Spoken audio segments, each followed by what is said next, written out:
Who's actually going to get the most out of a robot vacuum that's also a mop, and who should just keep the old broom around? More importantly, does the roborock Qrevo Slim justify its price tag for the everyday household that just wants cleaner floors without the hassle of setting up a whole cleaning routine? Link is in the description if you want to check the product details on Amazon. Those are the questions that keep most buyers up at night, especially when you're staring at a sleek piece of tech and wondering if the hype will translate into cleaner hallways, fewer allergies, and fewer "I forgot to empty the bin" moments. If you live in an apartment or a smaller home, the first thing you'll notice about the Qrevo Slim is its ultra-thin profile. At just 3.23 inches tall, it slips under most kitchen cabinets, bathroom vanities, and even the low-profile sofas that tend to trap dust. That's a real win for anyone who has struggled with traditional robots getting stuck or constantly bumping into legs. On the flip side, that same thin chassis means the dustbin is a bit smaller than you'd find in bulkier models. So if you have pets that shed heavily or a high-traffic entryway, you'll probably be hitting the empty bin button a few more times a week. The next thing buyers tend to worry about is navigation.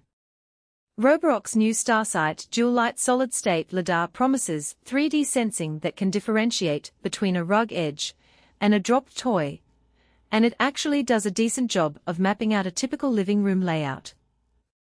In my test house, the robot learned the layout within an hour and started avoiding the coffee table legs without any manual tuning. That's great for people who aren't keen on spending time in the app adjusting virtual walls.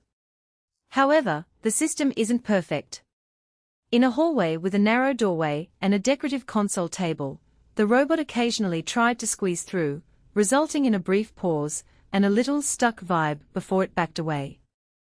If you have a lot of tight squeezes or a lot of clutter on the floor, you might still need to keep an eye on it for the first few cleaning cycles. Now let's talk about the cleaning performance itself. The Qrevo Slim uses what Roborock calls a DuoRoller riser brush combined with Max Plus suction. In practice, that means it can pull up larger crumbs and pet hair from carpeted areas without needing a pre-run sweep. I used it on a low-pile shag rug that usually traps dust, and after one pass the surface looked noticeably cleaner, a real plus for anyone with allergies or kids who love to make messes. When it comes to mopping, the FlexiArm side brush and dual spinning mops are the most interesting bits. The side brush reaches the edges of baseboards, while the two rotating mop pads lift about a centimeter when they hit a bump, preventing them from dragging on uneven floors. For a quick kitchen spill, the mop did a respectable job of wiping up the liquid, though it left a faint pattern on a glossy tile that took a second manual wipe to disappear. If your floors are especially delicate, or you prefer a spotless finish, you'll still want to run a quick hand mop afterward. One of the biggest convenience factors is the dock. Roborock calls it a multifunctional dock 3.0, and it truly does more than just charge and empty the bin. It also washes and dries the mop pads automatically, so you don't have to lug wet cloths around. Over a week of daily use, the mop pads never smelled stale, and the drying cycle seemed quick enough that the robot was ready to mop again the next morning. That said, the dock is a bit larger than the robot itself, so you'll need a dedicated spot, ideally near a power outlet, and with enough clearance for the mop washing arm to swing. If you're short on space, you might prefer a simpler charging base and handle mop cleaning manually. Who should consider buying the Qrevo Slim? First, anyone living in a small to medium-sized floor plan who wants a satan-forget solution that can handle both vacuuming and light mopping. The ultra-slim design and decent suction make it well suited for apartments, condos, or even tight kitchen studios where traditional robots struggle.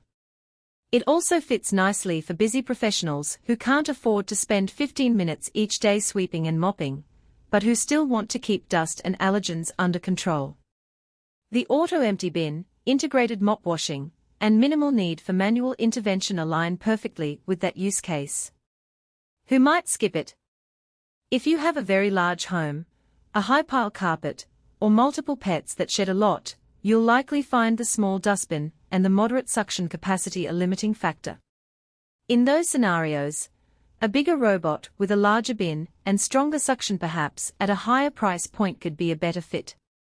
Also, people with very particular floor finishes, high-gloss tiles, polished stone, or delicate hardwood may want a more gentle mop system, or a robot that offers a dedicated, dry-only mode to avoid streaks. Looking at the practical strengths, the most compelling is the combination of ultra-thin clearance,